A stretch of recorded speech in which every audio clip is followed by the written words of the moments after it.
अस्सलामु अलैकुम वरहमतुल्लाहि वबरकातुहू। इन्नल हम्दुलिल्लाह नहमदुहु व नस्तईनुहु व नस्तगफिरुहु व नऊज़ु बिल्लाहि मिन शुरूरि अनफुसिना व मिन सय्यिआति अमालिना। मन यहदिहिल्लाहु फला मुदिल्ल लहु व मन युद्लिल फला हादिय लहु। व अशहदु अन ला इलाहा इल्लल्लाहु वहदहु ला शरीका लहु व अशहदु अन्ना मुहम्मदन अब्दुहु व रसूलुहु सल्लल्लाहु तआला अलैहि व अला आलिहि व सहबिहि व सल्लम तस्लीमान कसीरा। अम्मा बाद।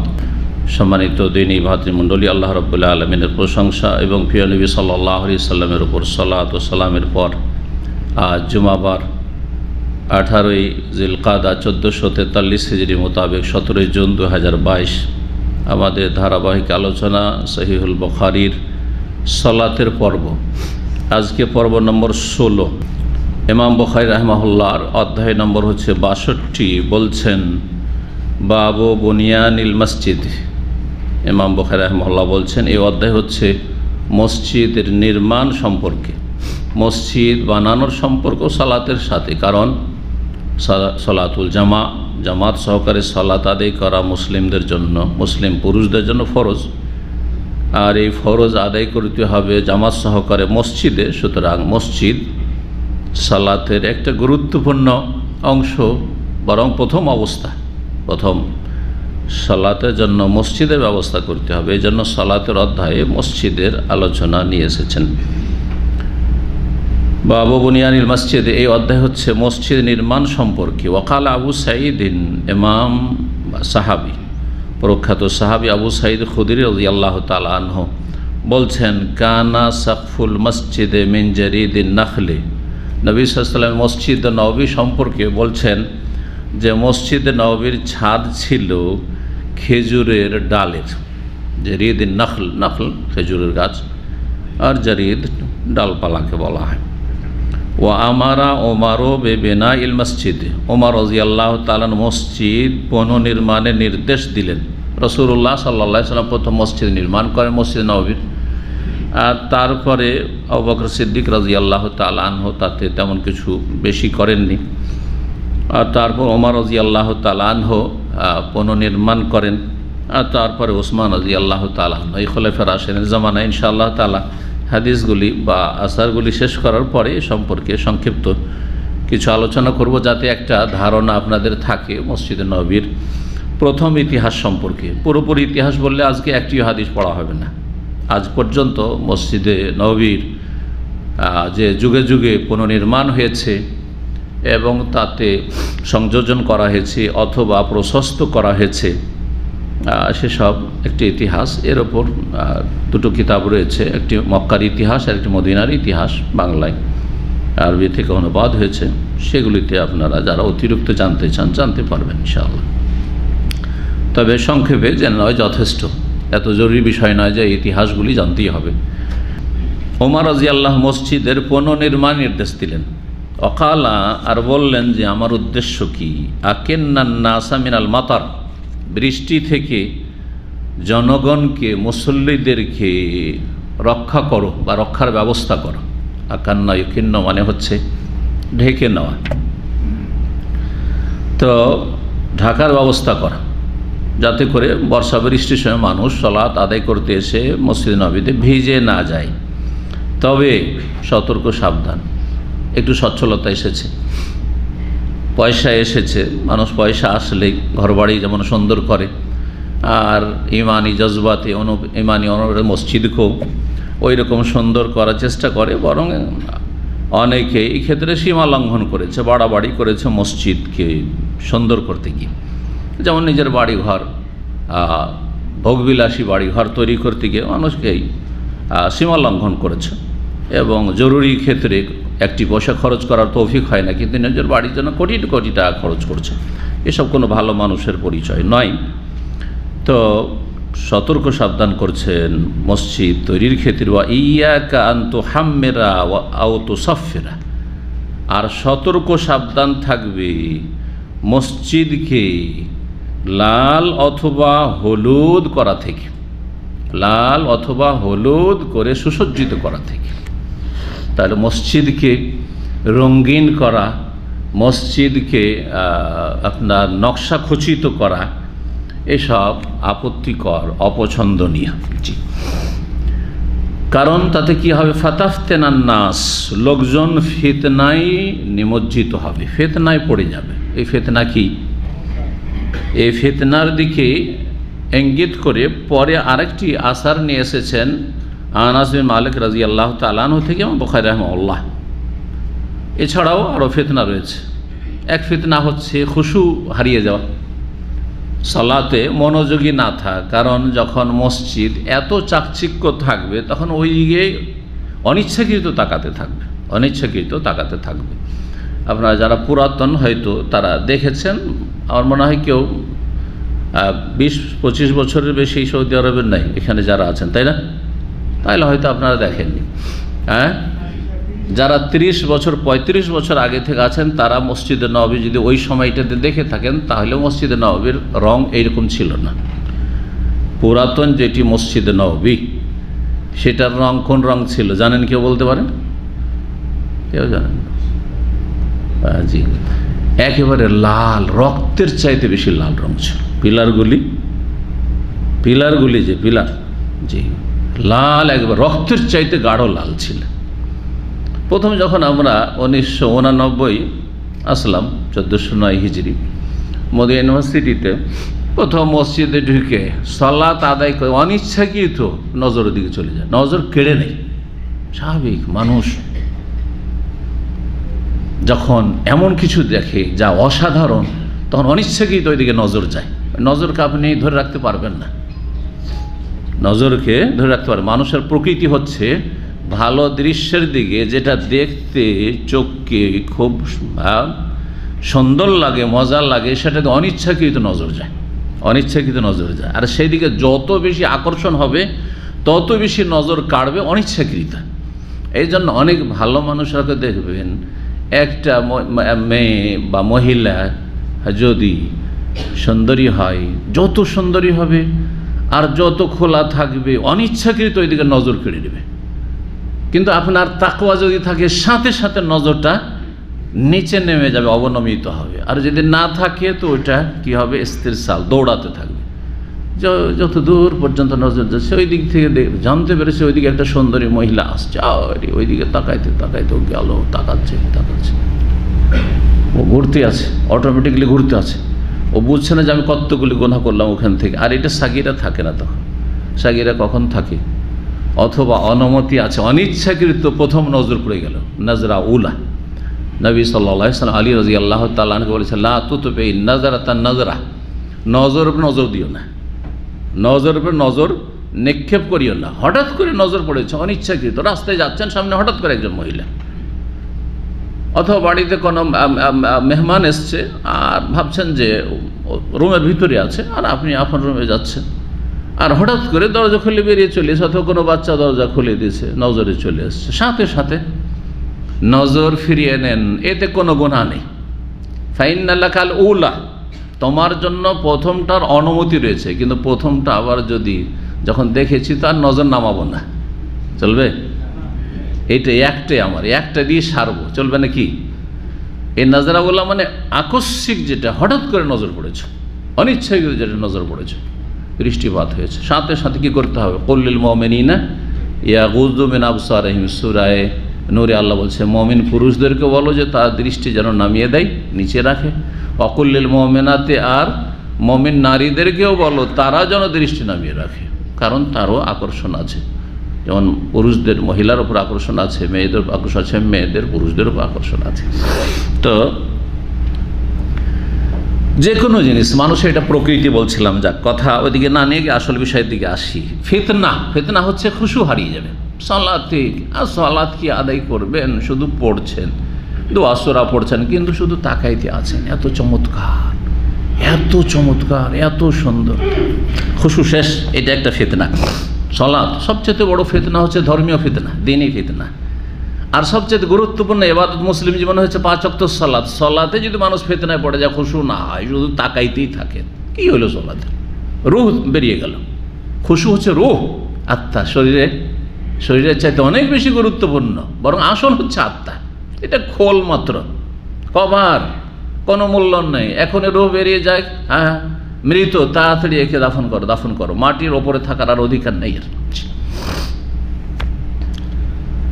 ওয়াকালা আনাস, আনাস রাদিয়াল্লাহু তাআলা আনহু বলছেন, আর এক ধরনের ফিতনা, ইয়াতাবাহাউনা বিহা, যখন মানুষ নকশা খচিত মসজিদ নির্মাণ করবে, সাজসজ্জিত করবে, লাল সবুজ করবে, হলুদ করবে, তখন কি হবে, তা নিয়ে গর্ব করবে। প্রতিযোগিতা চলছে আজকাল মসজিদ বানাবার। অমুক পয়সাওয়ালা এত টাকা দিয়ে বা অমুক এলাকায় এত টাকা দিয়ে মসজিদ তৈরি করেছে, আমরা তার চেয়ে বেশি খরচ করে মসজিদ তৈরি করব।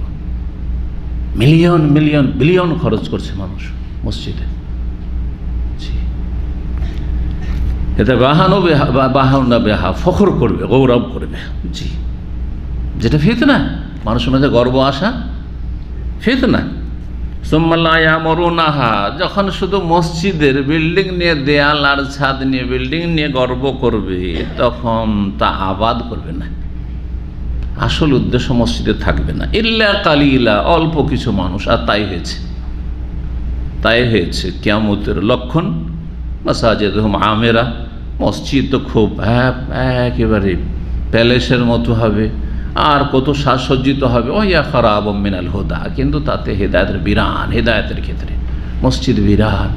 মসজিদে সলাতে মুসল্লি নেই, ফজরে লোক খুঁজে পাওয়া যায় না, এক কাতার লোক হয় না, বিশাল মসজিদ তৈরি করা আছে। জি, আল্লাহ হেফাজত করে মুসলিমদের। জি, ইল্লা কালিলা। ওয়াকাল ইবনে আব্বাস রাদিয়াল্লাহু তাআলা আনহুমা বলছেন, লা তুযাখরিফুন্নাহা, তোমরা মসজিদকে নকশা খচিত করবে। জাখরাফা, এখান থেকে সূরা যুখরুফ, একটি সূরা যুখরুফ, অলংকার সাজ। তোমরা মসজিদকে সাজসজ্জিত করবে, নকশা খচিত করবে। কামা জাখরাফাতিল ইয়াহুদ ওয়ান নাসারা, যেমন ইহুদি খ্রিস্টানরা তাদের উপাসনালয়গুলিকে, জি, ধর্মশালাগুলিকে তারা নকশা খচিত করেছে। জি, এটি বিজাতির অনুকরণ, অঢেল পয়সা খরচ করা মসজিদে অথবা নিজের বাড়ি ঘরে, তাতেই সারা জীবনের আয় উপার্জন লাগিয়ে দেওয়া, আর বিনা কাজে ঘর তৈরি করে রাখা, সেগুলো তো শয়তান বাস করবে। মসজিদ ছাড়া নিজের বাড়ি ঘরের ক্ষেত্রে হ্যাঁ, 10-10টা রুম তৈরি করে রেখেছেন, অত দুটো রুমে থাকার লোক নেই।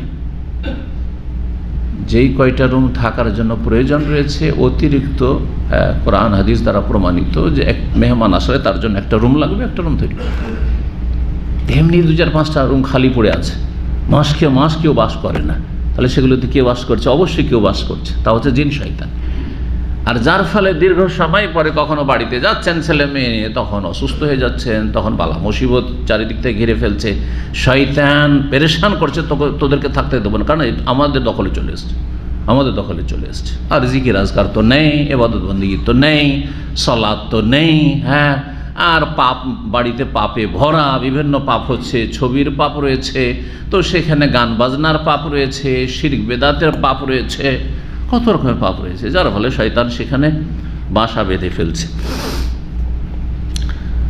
446 নম্বর হাদিসের বর্ণনাকারী সাহাবী তাবেঈ হচ্ছেন ইমাম নাফে রাহিমাহুল্লাহ তাআলা। তিনি তার ওস্তাদ আব্দুল্লাহ বিন উমর, জি, তার ওস্তাদ এবং মনিব স্বাধীন করে দিয়েছিলেন আব্দুল্লাহ বিন উমর রাদিয়াল্লাহু তাআলা আনহুমা। তিনি তার থেকে বর্ণনা করছেন, আখবারাহু, তাকে জানিয়েছেন, মানে নাফে, ইমাম নাফে রাহিমাহুল্লাহকে জানিয়েছেন, আন্নাল মসজিদ কানা আলা আহদি রাসূলিল্লাহ সাল্লাল্লাহু আলাইহি ওয়াসাল্লাম মাবনিয়ান বিল লাবান। রাসূলুল্লাহ সাল্লাল্লাহু আলাইহি ওয়াসাল্লামের আমলে মসজিদ নির্মিত ছিল বিল লাবান, কাঁচা ইটের। লাবানাতুন বা লাবানুন মানে হচ্ছে কাঁচা ইট, আর লাবানুন মানে হচ্ছে লাবান, দুধ। লাবান মানে দুধ। আজকাল সৌদি আরবে 2 রকম লাবান, একটা একটু গাঢ় করে যেটা আমরা ঘোল বলি আঞ্চলিক ভাষায়, ওইটাকে লাবান, আর যেটা ফ্রেশ দুধ সেটার নাম হালিব। কিন্তু দুধের দুটোই আরবি, লাবান মানেও দুধ আর হালিব মানেও দুধ, বরং কোরআনের ভাষায় লাবান। জি, ফিহে আনহারুন মিন মাইন ওয়া আনহারুন মিন লাবানিন, লাবানিন লাম ইয়াতাগায়্যার তা'আমুহু। জি, লাবান দুধকে আল্লাহ বলেছেন। জান্নাতে 4টি নহর রয়েছে, তার একটি হচ্ছে পানির, একটি হচ্ছে দুধের লবণ, আর একটি হচ্ছে কিসের, হ্যাঁ, মধুর, মিন আসালিন মুসাফফা, আর একটি হচ্ছে মিন খামরিল লাযযাতিল লিশারিবিন, কিন্তু বড়ই সুস্বাদু হবে পানকারীদের জন্য, তাতে কোনো রকম লা ফিহা গাউলুন ওয়া লা হুম ইউনজাফুন, না তাতে মাথার ব্যথা হবে, না তাতে মাতলামি করবে।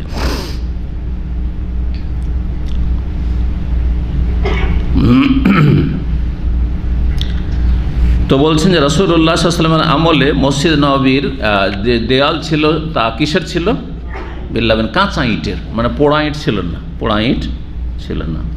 এই মর্মে শুনে রাখা ভালো, আমাদের বাঙালি সমাজে কিন্তু একটা ধারণা আছে ইট পোড়ানো পাপ, শুনেছেন না, শোনেন না? হ্যাঁ, কিন্তু পোড়াবে, বাড়ি তো পাকা করবে। সুতরাং যারা ইট ভাটা দিত আমাদের সমাজে কেউ, ওই মালিকরা কেউ ইটের ভাটায় আগুন দিত না। বুঝি, ইটের ভাটায় আগুন দিলে তোর গোটা বংশ ছেলে মেয়ে মরে যাবে সব। শুনেছেন এইসব কুসংস্কারের কথা, বেদাতি আকিদা, যার ফলে করতো গ্রামের এমন লোকে খুঁজতো গরিব, আর তার বাপ নেই, মা নেই, ছেলে নেই, মেয়ে নেই, মরবে, বাকি মরবে, তবু মরবে, আর কে মরবে, বেশি কেউ যেন না মরে। কথা বুঝতে পেরেছেন? দেখেছি আমার মামাদের গ্রাম খুব ধনী গ্রাম, মহাজন গ্রাম, সব পাকা বাড়ি, কাঁচা বাড়ি ছিলই না বললেই চলে। তো ওই গ্রামে ছোটোকালে যেহেতু মানুষ হয়েছি, তো ওই গ্রামে ভাটা, সবাই প্রতিযোগিতা, ভাটা আজকে থেকে 50 বছর আগের কথা বলছে, তখন ভাটার ভাটা, তখন ওই চিমনি ভাটার ওই সব ইট ছিল না, প্রচলন ছিল না। নিজের ভাটা, নিজের জমিতে নিজের মাটি দিয়ে ইট তৈরি করা, তার ভাটা তৈরি করা। দেখেছেন না? দেখেন নেই না? খালি ওই যে বড় বড় কোম্পানিগুলো আছে ইট ভাটার, ওগুলো দেখছেন, হ্যাঁ, চিমনি ভাটা যেগুলো আমরা বলি, কি বলেন ওগুলোকে, কিচ্ছু বুঝে না সব। হ্যাঁ হ্যাঁ, নিজের ঘরোয়া ভাটা দেখেননি? দেখেছেন? জি হ্যাঁ।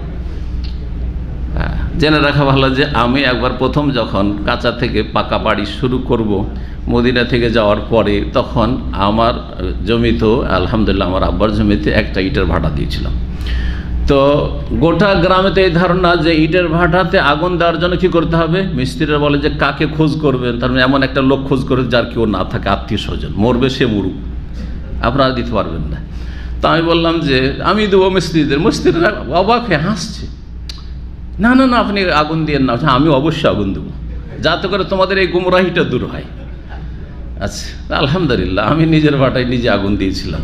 জি, এখন ওতে দেখা যাচ্ছে লস বেশি, কখনো ঠিকভাবে পুড়লো না, কখনো বেশি পুড়ে গিয়ে ঝামা হয়ে গেল, যার ফলে ওইসব বালা মুসিবত বাদ দিয়ে এখন ইট কেনা পয়সা হয়েছে মানুষের কাছে। এখন ওই যে চিমনি ভাটা, বড় ভাটা, ওইখান থেকে, ওইসব কোম্পানি থেকে ইট কেনা মানুষ শুরু করেছে। না হলে আগের যুগে গ্রামগঞ্জের লোকেরা ইট কিনতো না, নিজের ইট তৈরি করে নিজের জমির, ইট কাটিয়ে ইট তৈরি করে তারপর তখন ওগুলো পোড়াতো। জি, সব এগুলো পুরানো ইতিহাস, তাই না? জি জি, আমাদের ছেলেরা বলবে যেগুলো হয়তো আদম আলাইহিস সালামের যুগের কিস্সা কাহিনী, তাই না? জি। তো নবী করিম সাল্লাল্লাহু আলাইহি সাল্লাম মসজিদ প্রথম তৈরি হয়েছিল, দেওয়াল ছিল বলছেন কি নবী সাল্লাল্লাহু আলাইহি সাল্লামের জামানায় কাঁচা ইটের, ওয়াসাকফুল জাদীদ, আর ছাদ ছিল খেজুরের ডালপালার, ও আমুদহু খাসাবুন নাখলি, আর আমুদ, আমুদ মানে খুঁটি, এই যে পিলার, খুঁটি ছিল কিসের, মসজিদে নববীর খেজুরের কাণ্ডের, খেজুরের, জি, খাসাবু মানে কাঠ, মানে কাণ্ড, যেটা বডি। ফালাম ইয়াজিদ ফিহি আবু বকরিন শাইআ, বারবার আজকে ইমাম কেন আসছে হঠাৎ করে অনিচ্ছাকৃত। তো খলিফায়ে রাশেদ, প্রথম খলিফা রাসূলুল্লাহ সাল্লাল্লাহু আলাইহি ওয়াসাল্লাম আবু বকর সিদ্দিক রাদিয়াল্লাহু তাআলা, তাতে কোনো কিছু বৃদ্ধি করেন নাই, কোনো কিছু বৃদ্ধি করেনি। ওয়াজাদা ফিহি ওমরও, তবে ওমর রাদিয়াল্লাহু তাআলা তাতে কিছু সংযোজন করেন, বৃদ্ধি করেন।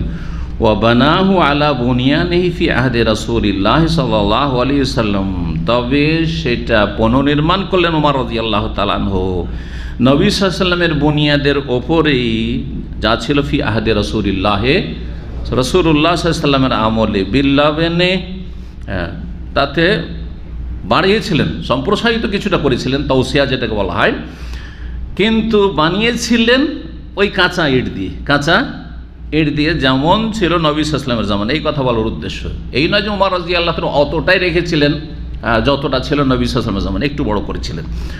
বলবো কতটা বড় করেছেন পরে।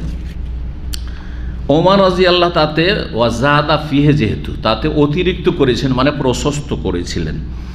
ওয়াবানাহু বানিয়েছিলেন যখন, সেটা ওইভাবে বানিয়েছে যেভাবে রাসূলুল্লাহ আমলে ছিল, কিসের? বিল্লাবেনে, কাঁচা ইটের দেয়াল, ওয়াল জারিদে, আর ছাদ ছিল কিসের? খেজুরের ডালপালার। ওয়া আদা অমদাহু খাসাবান, আর যেই খুঁটিগুলি ছিল বা পিলারগুলি ছিল সেগুলি পুনরায় তৈরি করলেন কিসের? খেজুরের কাঠের বা খেজুরের কাণ্ডের। কেন? কারণ সেগুলি খেয়ে গেছিল, সেগুলি দুর্বল হয়ে গেছিল বা খেয়ে গিয়েছিল, সেই জন্য। সুম্মা গাইয়ারা উসমান, তারপর উসমান রাদিয়াল্লাহু তাআলা আনহুর জামানা আসলো, তিনি সেটাকে যথেষ্ট পরিবর্তন করলেন। ফাজাদা ফিহে জিয়াদাতান কাসীরা, তাতে অনেকটা বেশি বৃদ্ধি করলেন, সম্প্রসারিত করলেন। ওয়াবানা জিদারাহু বিল হিজারা, দেয়াল আর থাকলো না সেই কাঁচামাটির ইটের থাকলো না, দেয়াল নির্মাণ করলেন নকশা খচিত এবং চুনকাম করা। কাস্সা হচ্ছে চুনকাম করা, মানে গাড়া দিয়ে গাঁথাই করা। নকশা খচিত পাথর এবং চুনকাম করা। কি করলেন? চুনকাম করে নকশা খচিত পাথর দ্বারা দেয়াল নির্মাণ করলেন। ওয়াজালা অমদাহু, যে পিলারগুলি ছিল সেগুলি কিসের ছিল? রাসূলুল্লাহ জামানায় খেজুরের কাণ্ডের ছিল, কাঠের। আর আবু বকর সিদ্দিক রাদিয়াল্লাহু তাআলা জামানায় ওই রকমই থাকলো, ওমর রাদিয়াল্লাহু তাআলা জামানায় ওই রকমই থাকলো, কাঠেরই থাকলো, কিন্তু পুনরায় সেই খুঁটিগুলি পরিবর্তন করা হয়েছিল। কিন্তু ওসমান রাদিয়াল্লাহু তাআলা আনহুর জামানায় সেই খুঁটিগুলি তৈরি করা হলো মিন হেজারাতিন মানকুশাতিন, নকশা খচিত কিসের? পাথরের। তখন হয়ে গেল সেই পিলারগুলি পাথরের। এই প্রথম ওসমান রাদিয়াল্লাহু তাআলা আনহু খলিফায়ে সালিস, খলিফা রাশিদ রাদিয়াল্লাহু তাআলা আনহু ওয়ারদা রাদিয়াল্লাহু আন জামিইস সাহাবাতে ওয়াস সাহাবিয়াত, জি, তৈরি করলেন। ছাদ কিসের হলো? এতদিন ছাদ কিসের ছিল? খেজুরের ডালপালা ছিল। ওয়াসাকফুহু বিসাজ, কিন্তু উসমান রাদিয়াল্লাহু তাআলা ছাদ হয়ে গেল সেগুন কাঠের। সেগুন, জিমকে কোন কোন অঞ্চলের আরবরা কি বলে? গিম বলে। জানেন না? মেসরিরা কি বলে? হ্যাঁ, মেসরিরা কি বলে? জিবকে গিব গিভ করলে ইংলিশও হয়ে যায়। গিভ মানে দাও, আর জিব মানে দাও বা নিয়ে আসো, তাই না? জিব গিভ। তো জিমকে মেসরিরা কি পড়ে? গিম পড়ে। তো সাজকে যদি জিমকে গিম পড়েন তাহলে কি হয়ে যাবে? সাজ কি হয়ে যাবে? শাক হয়ে যাবে। শাক হবে না? শাক, ওইটা কি আমরা বলছি সেগুন, তো সেগুন থেকে শাক। এবার বুঝতে পেরেছেন? তো দেখবেন পৃথিবীতে অনেক শব্দ আছে, বিভিন্ন ভাষায় একটি শব্দ ব্যবহার হয়, কিন্তু কিছু কিছু বিকৃতির সাথে বা রূপ পরিবর্তনের সাথে। যেমন ফিরদৌস যখন বললেন বা উচ্চারণ করছেন, পড়ছেন কোরআনে কারিমে জান্নাতুল ফিরদৌস, তখন ভাবছেন এই তো আরবি শব্দ, কিন্তু এটা ল্যাটিন, ইংলিশের যে প্রাচীন ভাষা, ল্যাটিন ভাষা, সে ল্যাটিন ভাষা প্যারাডাইস মানে কি? প্যারাডাইস মানে জান্নাত, আর ফিরদৌস মানে জান্নাত। আজও ইংলিশে প্যারাডাইস মানে জান্নাত। বোঝা গেছে না?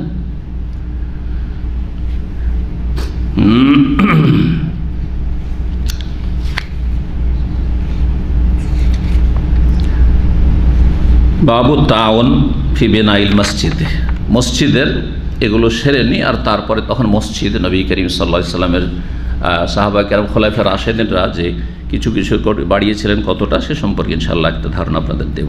63 নম্বর অধ্যায় বলছেন ইমাম বুখারী রাহিমাহুল্লাহ, বাবু তাআওয়ান ফি বিনাইল মসজিদ, মসজিদ নির্মাণের ক্ষেত্রে পরস্পর সহযোগিতা করা। মসজিদ নির্মাণ যদি একজনের দ্বারা সম্ভব হয়, আর কেউ স্বেচ্ছায় বলে আমি একাই মসজিদ তৈরি করে দেবো, তো আলহামদুলিল্লাহ একজন পেয়ে গেলেন। যেমন সৌদি আরব হয়ে যাচ্ছে, প্রায় হয়ে যাচ্ছে সৌদি আরবে, যে একজন এক মসজিদ তৈরি করে দিচ্ছে। আমাদের ইসলামিক সেন্টার মসজিদ, যেটা পুনর্নির্মাণ করা হয়েছে, আগে একবারে পুরাতন মসজিদ ছিল, হয়তো দেখেছেন পুরাতন ভাইরা, তারপরে সেই মসজিদ ভেঙে বিশাল মসজিদ আর এই কমপ্লেক্স আর এই সাততলা ইসলামী সেন্টার একজন মানুষ জাযাহুল্লাহ খাইর যিনি মারা গেছেন রাহিমাহুল্লাহ তাআলা আবা হুসেন কোম্পানি তৈরি করে দিয়েছে। আর যদি তা সম্ভব না হয়, যেমন আমাদের দেশে সম্ভব হয় না, তাহলে একজন মানুষ, অনেকে পয়সাওয়ালা আছে, পারবে তৈরি করে, তা করবে না, মসজিদ তৈরি করে দিবে না। বহু লোকে হজ করাচ্ছে প্রতি বছর, অনেক বড় বড় পয়সাওয়ালারা আছে আমি জানি, যারা 10টা-20টা করে লোক প্রতি বছর হজ করাচ্ছে, কিন্তু একটা মসজিদ যা তৈরি করে দিয়েছে এরকম ইতিহাস তাদের জীবনে খুঁজে পাওয়া মুশকিল। একটি মাদ্রাসা একা তৈরি করে দিয়েছে বা চালাচ্ছে, এরকম লোক পাওয়া খুবই মুশকিল। জি, কারণ সেই অন্তর নাই আর সেই জ্ঞানও নেই ইসলামের, যে একটা সাদকা জারিয়া। মসজিদ সবচেয়ে উত্তম কাজ, উত্তম সাদাকা। তারপরে মসজিদের পরে তালিমের ব্যবস্থা করা, মাদ্রাসা, তাহফিজ হেফজখানার ব্যবস্থা করা, এতিমখানা, মুসাফির খানা। একজন আমি একাই মুসাফির খানা একটা তৈরি করে দিলাম, এটা হচ্ছে এতিমখানা তৈরি করে দিলাম না, এইরকম লোক খুব কম পাওয়া যায়। যদি এমনটাই হয় তখন কি করতে হবে? হ্যাঁ, তাওন মানে পরস্পর সহযোগিতা করা। তাই বলছেন যে মসজিদ নির্মাণের কাজে পরস্পর সহযোগিতা করা। তারপরে সহযোগিতা কেউ হয়তো অর্থ দিয়ে করছে, কেউ শ্রম দিয়ে করছে, গরিব মানুষ পয়সা দিতে পারে না কিন্তু সময় দিচ্ছে, মিস্ত্রি ফ্রি কাজ করে দেবো, হ্যাঁ ফ্রি কাজ করে দেবো, আমার পয়সা নেই কিন্তু আমার কাঠ আছে, আমার গাছ আছে, গাছগুলো দিয়ে দিলাম, আমার এই আছে সে আছে, যার আছে সেই দিয়ে দিল। আল্লাহ রাব্বুল আলামিন ইরশাদ করেছেন এই মসজিদ নির্মাণের ক্ষেত্রে সূরা তাওবার আয়াত নম্বর 17-18, মা কানা লিল মুশরিকিনা ইয়ামুরু মাসাজিদাল্লাহি শাহিদিনা আলা আনফুসিহিম বিল কুফর। মুশরিকদের জন্য কখনো সমীচীন নয় ইয়ামুরু মাসাজিদাল্লাহ, যে আল্লাহর মসজিদ তারা নির্মাণ করবে বা আবাদ করবে। মসজিদের আমারা ইয়ামুরু মানে আবাদ করা হয়, আর আমারা ইয়ামুরু মানে নির্মাণ করা হয়, দুটি অর্থকে শামিল, এটা মনে রাখবেন। এখান থেকে ইমারাতুল মাসাজিদ, মসজিদ নির্মাণ বা মসজিদ আবাদ করা। জি, তো দুটোর মধ্যে সবচেয়ে গুরুত্বপূর্ণ কোনটা? একটা হচ্ছে মসজিদ নির্মাণ করা, আর একটা হচ্ছে মসজিদকে অনাবাদ না হইতে দেওয়া, আবাদ করা নিয়মিত। কোনটা বেশি গুরুত্বপূর্ণ? আবাদ করা। কারণ মসজিদ তৈরি করে দিল কিন্তু মসজিদে সালাত আদায় করেন না গ্রামবাসী, অথচ যথেষ্ট টাকা পয়সা দিয়েছে, এটা দিয়ে নাজাত পাবে। কিন্তু মসজিদ যদি তৈরি নাও করতে পারে, একটা পয়সাও দিতে পারে না গরিব মানুষ, কিন্তু নিয়মিত 5 ওয়াক্ত সালাত আদায় করে, হ্যাঁ, আর মসজিদকে আবাদ করে, পরিষ্কার পরিচ্ছন্ন রাখে, মসজিদের যত্ন করে, মসজিদের খেদমত করে, জান্নাতি। এটা বেশি গুরুত্বপূর্ণ। জি, তো মুশরিকরা হয়তো কোনো মুশরিক আছে, সে আবেগে, এটাও ধর্মীয় কাজ, চলো উদারতা আছে, মানবতার খাতিরে মসজিদের চাঁদা দিয়ে দিবে, কিন্তু বলে যে মসজিদের সালাত আদায় করবো। না না না না না না, তোমার ধর্ম তুমি করো, আমি আমার বাপদাদা ধর্ম ছাড়বো না, ঠিক না? এতে কাজ হবে না। আসলে ইমারাতুল মাসাজিদ, মসজিদ আবাদ করা। তো মুশরিক কখনো আল্লাহর মসজিদকে আবাদ করতে পারে না।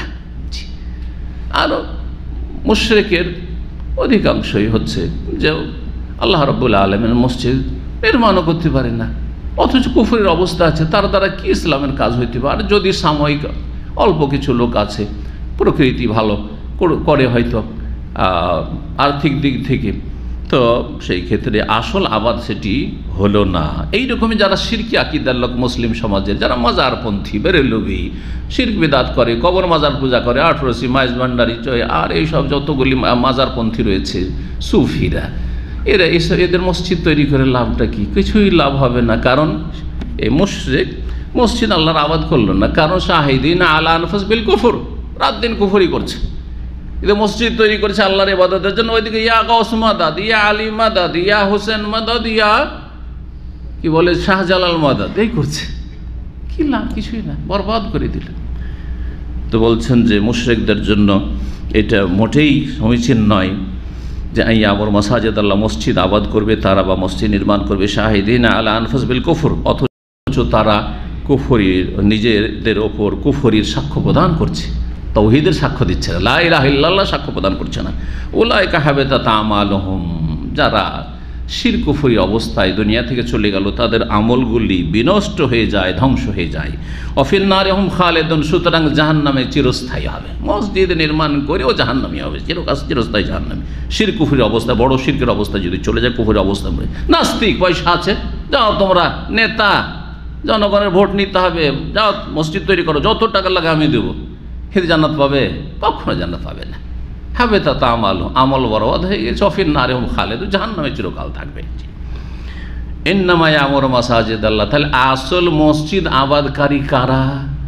আসল মসজিদ সত্যিকার অন্তর থেকে যথাযথ মসজিদ নির্মাণকারী কারা? দুটি অর্থ। ইন্নামা ইয়ামুরু মাসাজিদ আল্লাহ, আল্লাহর মসজিদ, মসজিদগুলি আল্লাহর সাথে সম্পৃক্ত আল্লাহ করেছেন। জি, আল্লাহর মসজিদকে নির্মাণ করবে বা আবাদ করবে ওরাই মান আমান বিল্লাহ, যারা আল্লাহর প্রতি ঈমান রাখে, তাওহীদ ভিত্তিক ঈমান, শুধু ঈমানের দাবি নাই, ওয়াল ইয়াউমিল আখির, আর পরকালের প্রতি যারা বিশ্বাসী, ওয়া আকামাস সালাত, সালাত কায়েম করে। বেনামাজি, পয়সা আছে, মসজিদ তৈরি করছে। অনেকে আছে ইসলামের দাবিদার, কিন্তু বেনামাজি, নামাজ পড়ে না, নামাজ পড়তে মসজিদে আসে না, তোমরা পড়ো, মসজিদ তৈরি করে দিলাম, চলবে না। যারা সত্যিকার মসজিদ আবাদকারী, মসজিদ নির্মাণকারী, ও আকামাস সালাত, সালাত কায়েম করবে, ও আতা যাকাত, যাকাত প্রদান করবে, ওয়ালাম ইয়াখশা ইল্লাল্লাহ, আল্লাহ ছাড়া কাউকে ভয় করবে না, কাউকে ভয় করবে না। এই নয় যে গায়রুল্লাহকে ভয় করে, সুতরাং হ্যাঁ জনগণকে খুশি করার জন্য মসজিদও দান করে, আর গির্জা তো দান করে, মন্দিরও দান করে। নেতা আছে না? নেই। কারণ তাদের উদ্দেশ্য তো আল্লাহ সন্তুষ্টি নয়, তাদের উদ্দেশ্য হচ্ছে মানুষের সন্তুষ্টি, জনগণকে সন্তুষ্ট রাখা, আর জনগণের কাছ থেকে ভোট হাসিল করা অথবা জনপ্রিয়তা লাভ করা, মানুষের সুনাম কুড়ানো, সুনাম কামানো হচ্ছে।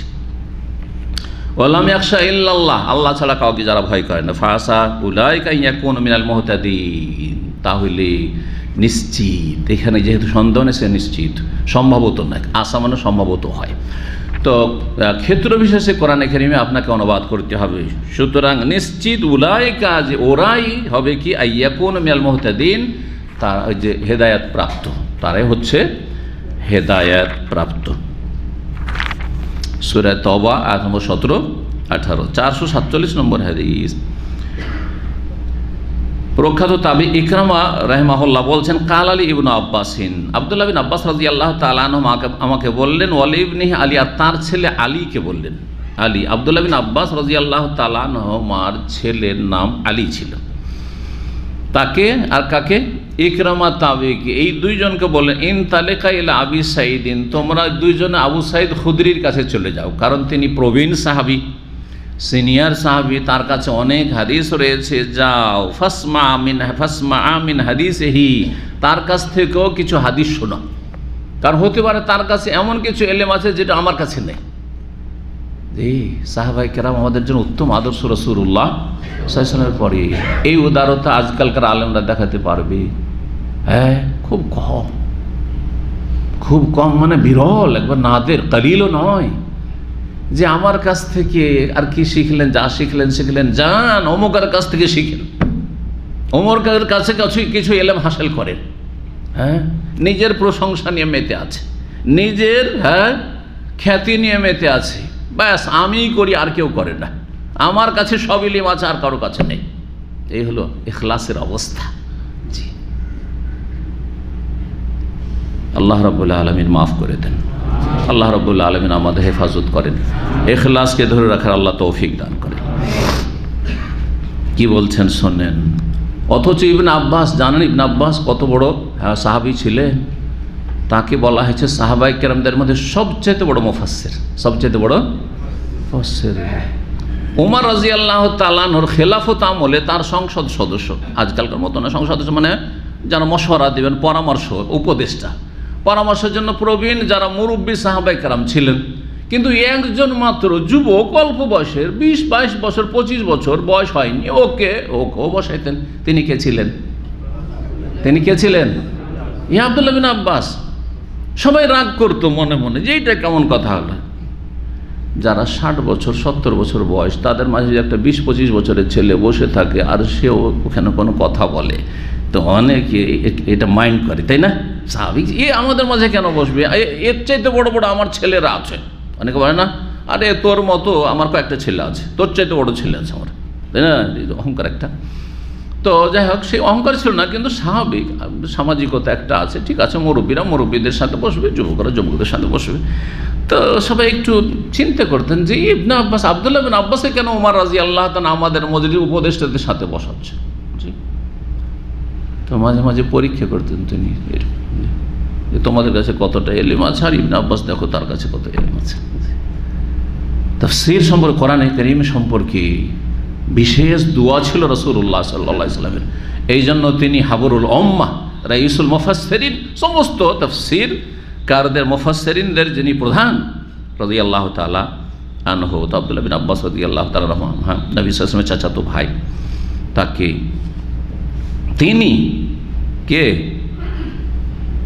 তিনি বলছেন, ইকরামা বলছেন যে আমাকে ইবনে আব্বাস, মানে আব্দুল্লাহ বিন আব্বাস পাঠাচ্ছেন ইকরামাকে আর নিজের ছেলেকে বলছেন, আর ইকরামা যে তার আর এক ছাত্র থাকা বলছেন আবু সাঈদ খুদরির কাছে চলে যাও, তার কাছ থেকে হাদিস শিখো, আমার কাছে যা শিখলে যাও, তার কাছে এমন কিছু হাদিস মুখস্থ আছেন রাসূলুল্লাহ সাল্লাল্লাহু আলাইহি ওয়াসাল্লাম থেকে। তখনকার যুগে তো কেতাব ছিল না, যে কেতাব থেকে সব পড়িয়ে দিল, আমি তো সব পড়িয়ে দিলাম, এরকমটাও ছিল না। সুতরাং সেখানে কিছু কিছু হাদিস হয়তো মুখস্থ আবু সাঈদের আছে, তিনি বর্ণনা করেছেন রাসূলুল্লাহ সাল্লাল্লাহু আলাইহি ওয়াসাল্লাম থেকে সরাসরি শুনে, আমি সরাসরি শুনিনি, আমার কাছ থেকে যদি শিখো তাহলে ভায়া হয়ে আমি আবু সাঈদ থেকে শুনেছি, তার চাইতে ভালো কি যে সরাসরি তার কাছ থেকে। এটা বলা হয়েছে এজাজা আলিয়া, ওপরের ওস্তাদ যদি পাই তাহলে জুনিয়রের কাছে কেন শিখবো। আজকাল বড় রোগ হচ্ছে মারাত্মক সোশ্যাল মিডিয়াতে, আর আমাদের যারা সহি আকীদার ভাই বোন তাদের একটি বড় রোগ অজ্ঞতার কারণে হচ্ছে যে বড় বড় আলেমদের কাছ থেকে এরা এলেম শিখে না। কার কাছ থেকে শিখে? হ্যাঁ, যাদের বাকপটু, অথচ তাদের কোনো রকমের যোগ্যতা, ইলমি যোগ্যতা আছে না, সোশ্যাল মিডিয়াতে খুব একটু চমক লাগানো কথাবার্তা বলে, আর তাতে একটু মশলা দিয়ে কথা বলতে পারে, মনে করে আরে বাপরে বাপরে, তো বলার ভঙ্গি তো অমায়িক ভঙ্গিমা, আর এ তো দারুণ ব্যাপার স্যাপার। হ্যাঁ, আজকাল তো তরুণদের একবারে কি হয়েছে, যেটা কি বলা হচ্ছে, হ্যাঁ আইডল। জি হ্যাঁ, এইভাবে না, কিয়ামতের একটি লক্ষণ হচ্ছে আকাবের থেকে না শিখে আসাগের থেকে শিখা, বড়দেরকে বাদ দিয়ে ছোটদের কাছ থেকে এলেম শিখা, বড়দেরকে বাদ দিয়ে ছোটদের থেকে এলেম শিখা। জি, এখন আমরা শেখ ইবনে বাজ, ইবনে উসাইমিন, আলবানির কিতাব না পড়ে, শেখ সালেহ ফৌজানের কিতাব না পড়ে, যদি আরও যেগুলো অন্য আরও আলেম আছেন কিন্তু বক্তব্যের ময়দানে ফেমাস, তাদের আলোচনা শুনি আর তাদের বই পড়ি, তো এটাকে এলেম শিখা হইল? আসলে এটা এলেম শিখা নাই, এলেম শিখা নাই। এটা কিয়ামতের লক্ষণ এটা। জি, তো যাও আবু সাঈদ খুদরি থেকে হাদিস শিখো। ফান্তালাকনা, আমরা গেলাম দুইজনে। ফাইদা হুয়া ফি হায়াতিন ইউসলিহু, দেখলাম যে তিনি তার বাগানে আছেন, আর বাগানে তিনি কৃষি কাজ করছেন। সুবহানাল্লাহ, আবু সাঈদ খুদরি রাদিয়াল্লাহু তাআলা বৃদ্ধ মুরব্বী মানুষ, কৃষি কাজ করছেন নিজের জমিতে, বাগানে। জি, আনসারী ছিলেন তিনি। তাহলে জমিতে কোনো আলেমের কাজ করা কোনো আইবের কথা নয়। আজকাল অধিকাংশ আলেম, আরে মানুষে কি বলবে, যদি মাঠে ঘাটে নেমে যদি কোদাল টোদাল নিয়ে কাজ করা শুরু করে, লোকে কি বলবে, তাই না? জি হ্যাঁ, প্রয়োজন নেই, করিয়েন না, সেটা আলাদা কথা, কারণ আজকাল অধিকাংশ লোক কৃষি কাজ বাজ দিয়ে। আমাদের এক ওস্তাদ ছিলেন, সুবহানাল্লাহ, বুখারী পড়াইতেন, শাইখুল হাদিস, বুখারী পড়াইতেন, আর গ্রামে দাওরা মাদ্রাসা, বুখারী পড়িয়ে ক্লাস শেষ হইতো, আর সাথে সাথে সামনে মাদ্রাসার সামনে জমি, কোনো লজ্জা টজ্জা নেই, জমিতে নেমে যেতেন, সাথে জামা টামা পাঞ্জাবি খুলে দিয়ে, সব খুলে দিয়ে, আর একবারে কোদাল টোদাল নিয়ে যেমন চাষাবাদ করে নেমে যেত। রাহিমাহুমুল্লাহ জামিয়ান। জি, এতে হয় কি, মানুষ অহংকার মুক্ত থাকে। সাংসারিক কাজে যদি কেউ থাকে, ছোটোখাটো কাজ করে, তাহলে এতে কি হবে, অহংকার মুক্ত থাকবেন, যে আমি যে কোনো কাজ করতে পারি। আল্লাহ না করে যদি ধরেন এমন কোনো দুর্দিন আসে যেই সময় আপনি সৌদি আরব থেকে চলে গেলেন, আর সৌদি আরব থেকে গিয়ে দেখছেন যে আমার কাছে কৃষি কাজ করে আমার জমি জায়গা থেকে কোনো ফসল করে খাওয়া ছাড়া আর বিকল্প কোনো রুজির ব্যবস্থা দেখছি না, কোনো অসুবিধা নেই, কারণ আমি সব করব, সব করতে সক্ষম আমি। কথা বোঝা গেছে কিনা? এই মন মানসিকতা থাকবে, অহংকার মুক্ত থাকবেন, আর টেনশনও মুক্ত থাকবেন, অসুবিধা নেই। চাকরি গেলে আছে, অসুবিধা কি, যে অবস্থা থেকে সে অবস্থায় করে খেতে পারবো। জি, তো দেখছেন যে বাগানে কাজ করছেন তিনি, ফাখাযা রেদাহ, তখন খালি গায়ে ছিলেন, তাহলে কাজ করছেন নিজের বাগানে, খালি গায়ে ছিলেন। ছাত্র গিয়েছে, দুইজন তাবেই এলেম শিখার জন্য, আর রাসূলুল্লাহ হাদিস শোনাবো, সুতরাং তিনি তার চাদরটা নিলেন, ফাহাতাবার, সেটা শরীরে জড়িয়ে নিলেন, চাদরটা পরে নিলেন। সুম্মা আনসা ইউহাদ্দিসুনা, তারপর আমাদেরকে হাদিস বর্ণনা করতে লাগলেন। আনসা মানে লাগলেন, আনসা ইউহাদ্দিসুনা মানে বাদা ইউহাদ্দিসুনা, আমাদেরকে হাদিস শোনাতে লাগলেন। হাত্তা তাআলা যিকরে বিনাইল মসজিদ, হাদিস শোনাচ্ছিলেন মসজিদ নির্মাণ সম্পর্কে, মসজিদ নববীর নির্মাণের ইতিহাস সম্পর্কে। ফাকালা, বললেন, কুন্না নাহমেলু লাবেনাতান লাবেনাতান, আমরা মসজিদে নবী নির্মাণ করছিলাম রাসূলুল্লাহ সাল্লাল্লাহু আলাইহি ওয়াসাল্লামের জামানায়, আর এক একটি করে মাটির তৈরি করা ইট নিয়ে এসে দিচ্ছিলাম। লাবেনা, লাবেনা একটা করে ইট। তো আমাদের দেশের মতো ছোট ইট নয় কিন্তু এখানকার ইট, আর তখনকার আরও বড় হয়তো, এখনকার এমনিও এখানকার ইটগুলি বড়, আর তারপরে তখন আরও বড় করে তৈরি করা হতো। যেমন আমাদের দেশে আগে দেওয়াল ঘরগুলি তৈরি হতো না, গাড়া করে গিয়ে, তো বড় বড় করে চাপ উঠিয়ে দেওয়াল তৈরি করতো মানুষরা। ও আম্মার, কিন্তু আম্মার বিন ইয়াসির রাদিয়াল্লাহু তাআলা আনহু, সুবহানাল্লাহ, মুহাজির এবং বাপ শহীদ, মা শহীদ সুমাইয়া রাদিয়াল্লাহু তাআলা আনহা, ইয়াসির রাদিয়াল্লাহু তাআলা শহীদ, দুইজনে শহীদ হয়েছে জালেম কাফের আবু জাহলের হাতে। আম্মার রাদিয়াল্লাহু তাআলা আনহু তিনি নিয়ে আসছেন লাবেনাতান লাবেনাতান, দুটো দুটো করে, একবারে দুটো দুটো করে ইট নিয়ে আসছিলেন। তিনি বড় শক্তিশালী মানুষ ছিলেন, অথচ বয়স্ক মানুষ। ফারাআহুন নবী সাল্লাল্লাহু আলাইহি ওয়াসাল্লাম, নবী সাল্লাল্লাহু আলাইহি ওয়াসাল্লাম তাকে দেখলেন যে দুটো করে ইট নিয়ে আসছে মসজিদে নবী নির্মাণের জন্য। নবী সাল্লাল্লাহু আলাইহি ওয়াসাল্লাম সেখানে রয়েছেন, শরীরে উপস্থিত। ফায়ানফুযু তুরাব আনহু, দুটো ইট নেওয়ার কারণে তিনি সোজা এইভাবে ধরে রাখতে পারছেন না, ধরতে হচ্ছে, তখন পেটে লেগে যাচ্ছে, ইটগুলো এসে পেটে লেগে যাচ্ছে। তো দেখি শরীরে কি লেগেছে, ধুলো লেগেছে, ইটগুলো নিয়ে আসার জন্য শরীরে ধুলো লেগেছে। তার মানে আম্মার রাদিয়াল্লাহু তাআলা খালি গায়ে ছিলেন। তাহলে খালি গায়ে চলাফেরা করা প্রয়োজন নেই, যেখানে পরিবেশ আছে, কোনো আইবের কথা নেই, কোনো আইবের কথা নয়, প্রয়োজন নেই। কিন্তু বিনা প্রয়োজন নয়, বিনা প্রয়োজনে নয়। সৌদি আরবে এখানে খালি গায়ের পরিবেশ নেই, কিন্তু আমাদের বাঙালি ভাইরাকে দেখা যায়, আল্লাহ হিদায়াত করে, নিজের শুধু রুমের ভিতরে না, রান্না বান্না করে কিচেনে 4-5 জন করছে, একেবারে খালি গায়ে, শুধু একটা লুঙ্গি শরীফ আছে। হাসছেন কেন লুঙ্গি শরীফ বলাতে? যদি মাজার শরীফ, যেখানে শিরিক হচ্ছে সেটা মাজার শরীফ হয়, বাগদাদ শরীফ হয়, আজমের শরীফ যদি হয়, টঙ্গী শরীফ হয়, তো লুঙ্গি শরীফ হইতে কি আপনার ইজ্জত ঢাকছে, কথা বোঝা গেছে, ইজ্জত ঢাকছে। মাজার কি দিচ্ছে আপনাকে? কিছু দিতে পারে না, দিতে পারে? কিছু দিতে পারে না। ভারতের বেরেলিরা বেরেলভি শরীফ বলে, যেখানে আহমদ রেজান খান বেরেলভির জন্ম, সেটা কি বলে জানেন? বেরেলি শরীফ। অথচ সেখানে শতকরা 80 জন এখন হিন্দু বাস করে, 20 জন হবে হয়তো মুসলিম। সেটা যদি বেরেলি শরীফ হইতে পারে, তো আপনার লুঙ্গি শরীফ, জামা শরীফ কেন হবে না? জি, সব শরীফ। তো নবী সাল্লাল্লাহু আলাইহি ওয়াসাল্লাম দেখলেন যে ধুলো লেগে আছে তার গায়ে। ফায়ানফুযু তুরাব আনহু, তার শরীর থেকে ধুলোগুলো ঝেড়ে দিচ্ছে নবী সাল্লাল্লাহু আলাইহি ওয়াসাল্লাম রাহমাতুল আলামিন। সাহাবীর শরীর থেকে কি করে দিচ্ছেন? ধুলো ঝাড়ছেন। ওয়াকুল, আর বলছেন, ওয়াইহা আম্মার, হাই আম্মার। ওয়াইহা মানে হাই, ওয়াইহা মানে হচ্ছে হাই। জি, আফসোস করে মানুষ বলে, হাই আম্মার, তাকতুলহুল ফিয়াতুল বাগিয়াহ, বিদ্রোহী দলটি তাকে হত্যা করবে। এমন এক সময় আসবে যে সময় একটি বিদ্রোহী দল বেরোবে, যে বিদ্রোহী দল আম্মার রাদিয়াল্লাহু তাআলা আনহুকে শহীদ করবে, হত্যা করবে। জি, ইয়াদউহুম ইলাল জান্নাহ, আম্মার তাদেরকে জান্নাতের দিকে আহ্বান করবে। ওয়া ইয়াদউনাহু ইলান নার, কিন্তু সেই বিদ্রোহী দলটি তাকে জাহান্নামের দিকে ডাক দেবে। আল্লাহু আকবার। কালা ইয়াকুলু আম্মার, আম্মার রাদিয়াল্লাহু তাআলা আনহু এই কথা শুনে ভবিষ্যৎবাণী রাসূলুল্লাহ সাল্লাল্লাহু আলাইহি ওয়াসাল্লাম করলেন, মুজিজা, এটি হচ্ছে অলৌকিকত্ব।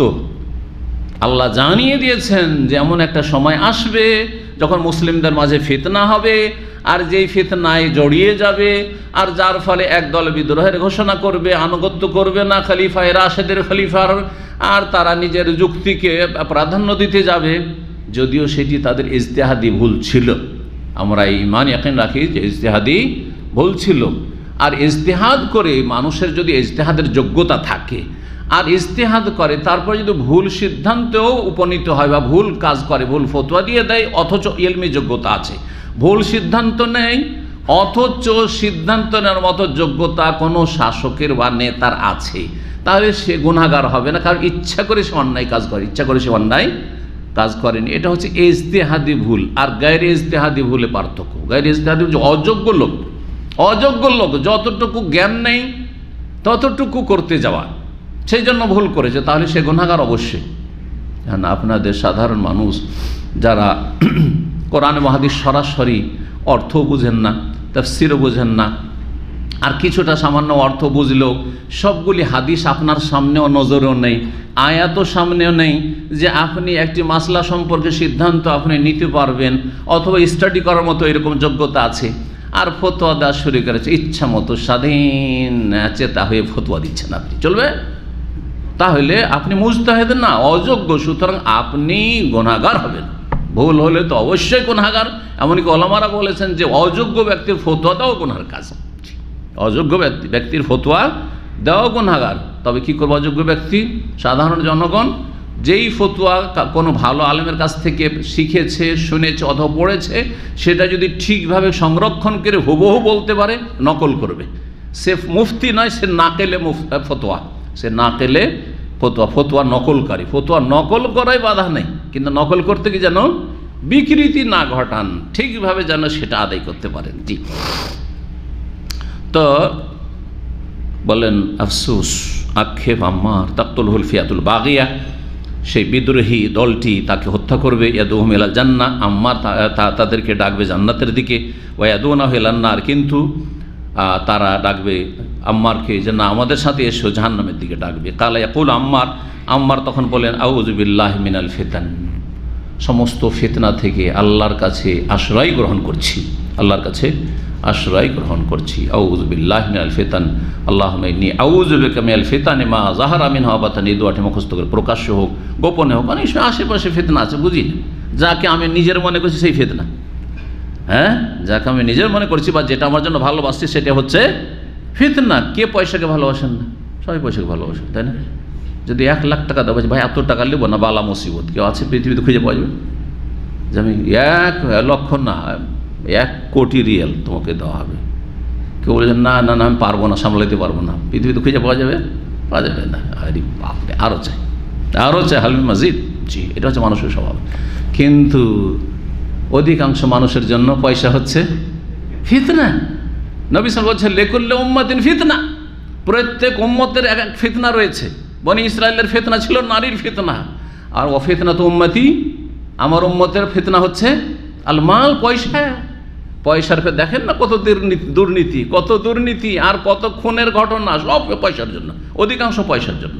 দুনিয়ায় যত খুনের ঘটনা হচ্ছে হয় পয়সার জন্য, আর না হলে নারীর জন্য, এই দুটো কারণে। ইল্লা মাশাআল্লাহ, এর ব্যতিক্রম গদির জন্য, ওটাও পয়সার জন্য। কেন গদিতে যে লাভ কি? গদি থেকে নিজের পকেট থেকে যদি খরচ করা লাগতো কেউ গদিতে যেতে চাইতো না, কেন গদিতে গেলেই তো টাকা। গদিতে বেশি দিন যাওয়া লাগে না, 5টা বছর আসলেই তো কাজ হয়ে গেল, গরিব আমির হয়ে যাচ্ছে, তাই না? গোটা বংশ চাকরি পেয়ে যাচ্ছে। জি, আল্লাহ হেফাজত করুন। তো আম্মার রাদিয়াল্লাহু তাআলা আনহু সম্পর্কে ভবিষ্যৎবাণী করলেন কে? রাসূলুল্লাহ। এটি নবী সাল্লাল্লাহু আলাইহি ওয়াসাল্লাম মুজিজা। ভবিষ্যৎবাণী করার পর অনেক দিন পর নবী সাল্লাল্লাহু ভবিষ্যৎবাণী করেছেন মসজিদ নববী নির্মাণের সময়। মসজিদ নববী নির্মাণ হয়েছে প্রথম হিজরিতে, তাহলে 10 বছর গেল ওইদিকে। আর আলী রাদিয়াল্লাহু তাআলা আনহু যখন খলিফা হলেন, তখন মুআবিয়া রাদিয়াল্লাহু তাআলা আনহু গভর্নর ছিলেন, আমির ছিলেন কোথাকার? দামেস্কের, শাম দেশের। তাকে বললেন যে সমস্ত যে মুসলিম এলাকা, সমস্ত মুসলিম শহরগুলির যারা আমির ওমারা, তারা সবাই বায়াত করলো, শপথ করলো খলিফার সাথে বায়াত করা ফরজ, তুমি বায়াত করো। তখন তিনি একটি যুক্তি দাঁড় করে দিলেন, আর এই যুক্তি দাঁড় করতে গিয়ে ইজতিহাদে তিনি ভুল সিদ্ধান্ত ভুল করে ফেললেন। এই জন্য আগে বলেছি সেটা ছিল ইজতিহাদি ভুল। আল্লাহর কাছে ক্ষমার আশা অবশ্যই রয়েছে, আল্লাহ ক্ষমা করে দিয়েছেন, কিন্তু ভুল হয়েছে। জি, দুটোই ঠিক হতে পারে না। এক এক দুইও হয়, এক এক তিনও হয়। কেউ যদি বলে দুটোই ঠিক, তাহলে কি বলবেন? ওকে পাগল বলবেন না? ঠিক তেমনই আল হাক্কু লা ইয়াতাআদ্দাদু, হক একের বেশি হয় না।